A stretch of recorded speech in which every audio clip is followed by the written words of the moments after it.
Singareni coal block పై credit war షురూ అయింది. వేలంలో జెన్కో విత్డ్రా చేసుకోవడంతో మణుగూరు పీకేఓసీ 2 బ్లాక్ సింగరేణికి దక్కింది. అయితే ఇదే ఇప్పుడు రాజకీయ రచ్చరేపుతోంది. తమ పోరాటంతోనే ఇది సాధ్యమైందని సిపిఐ, ఆ పార్టీ అనుబంధ సంఘం చాటింపు వేస్తున్నాయి. కాదు తమ పోరాటంతోనే అవి అంటూ కాంగ్రెస్, దాని అనుబంధ సంఘం కౌంటర్ ఇస్తున్నాయి. అసలు మీరంతా కాదు, తమ పార్టీకి చెందిన కేంద్ర మంత్రి కిషన్ రెడ్డి చక్రం తిప్పడంతోనే సింగరేణికి ఆ కోల్ బ్లాక్ దక్కిందని బీజేపీ డంకా బజాయిస్తోంది.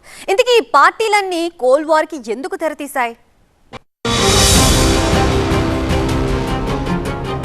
సింగరేణి కోల్ బ్లాక్ పై పొలిటికల్ పార్టీలు, వాటి అనుబంధ కార్మిక సంఘాల మధ్య ఓ రేంజ్ లో క్రెడిట్ వార్ నడుస్తోంది.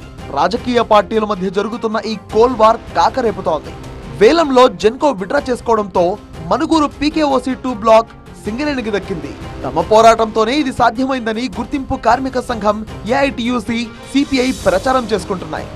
లేదు కేంద్ర మంత్రి కిషన్ రెడ్డి చొరవతోనే వచ్చిందని బీజేపీ నేతలు పాలాభిషేకాలు ప్రారంభించారు. మరోవైపు రాష్ట్ర ప్రభుత్వ కృషితోనే ఈ బ్లాక్ దక్కిందని కాంగ్రెస్, ఐఎన్టీయూసీ నేతలు కూడా పోటాపోటీగా పాలాభిషేకాలు షురూ చేశారు. క్రెడిట్ దక్కించుకోవడానికి పార్టీలన్నీ తెగ పోటీ పడుతున్నాయి. త్వరలో గుర్తింపు కార్మిక సంఘం ఎన్నికలు జరగనుండడంతో కార్మికుల మనసులు గెలుచుకోవడానికి అన్ని పార్టీలు కోల్ వార్కు దిగాయి. ఈ పోటాపోటీ ప్రకటనలు, ప్రచారాలతో కోల్ బెల్ట్ హీటెక్కింది. భద్రాద్రి కొత్తగూడెం జిల్లా మణుగూరు పీకేఓసీ డిప్ సైడ్ బొగ్గు బ్లాక్ కేంద్రంగా వివాదం చెలరేగింది. బొగ్గు గని కేటాయింపు విషయంలో కేంద్ర, రాష్ట్ర ప్రభుత్వాలు పరస్పరం ఆరోపణలు చేసుకుని మ్యాటర్ను హీటెక్కించాయి. మరోవైపు గుర్తింపు కార్మిక సంఘం ఏఐటియుసి సింగరేణికే ఈ బొగ్గు గని కేటాయించాలని పోరాటం చేసింది. ఈ క్రమంలోనే సింగరేణికి మణుగూరు బొగ్గు గనిని కేటాయిస్తూ కేంద్రం ప్రకటన చేసింది. అయితే ఇంతవరకు బాగానే ఉన్న అసలు వివాదం ఇప్పుడే మొదలైంది.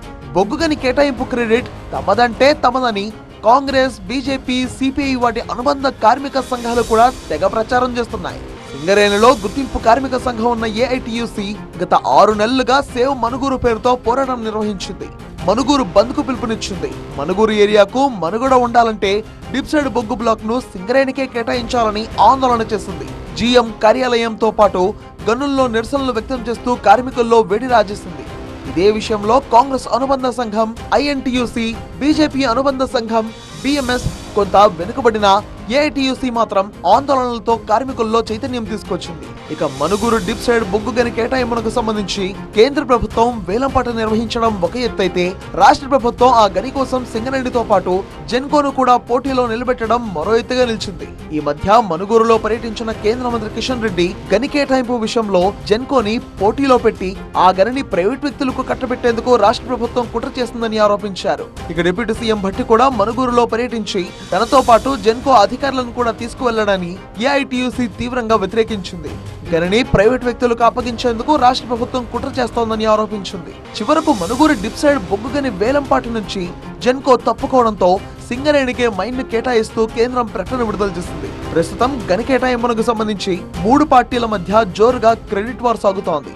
గని కేటాయింపు తమ పోరాటం వల్లే జరిగిందంటూ ఏఐటియుసి సంబరాలు చేస్తుంటే, కేంద్ర మంత్రి కిషన్ రెడ్డి చొరవ వల్లే బొగ్గు గని సింగరేణికి వచ్చిందంటూ బీజేపీ సంబరాలు చేస్తోంది. కిషన్ రెడ్డి, మోదీ చిత్రపటాలకు పాలాభిషేకాలు చేసి కృతజ్ఞతలు తెలిపారు జిల్లా బీజేపీ అధ్యక్షుడు బైరెడ్డి ప్రభాకర్ రెడ్డి. మరోవైపు ముఖ్యమంత్రి రేవంత్ రెడ్డి, ఉప ముఖ్యమంత్రి భట్టి విక్రమార్క గని విషయంలో ప్రత్యేక శ్రద్ధ తీసుకుని జెన్కోని పోటీలో పెట్టి సింగరేణికి గని వచ్చేలా చేశారని ఆ పార్టీ వాళ్లు పాలాభిషేకాలు చేస్తున్నారు.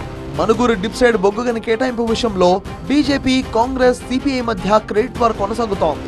ఇక గనుల దగ్గర, కార్మిక వాడల్లో కార్మిక సంఘాలు కూడా ఇదే ప్రచారంలో తలమునకలై ఉన్నాయి. అయితే కార్మికులు ఎవరికి క్రెడిట్ ఇస్తారనేది రాబోయే ఎన్నికల్లో తేలిపోతుందంటున్నారు విశ్లేషకులు.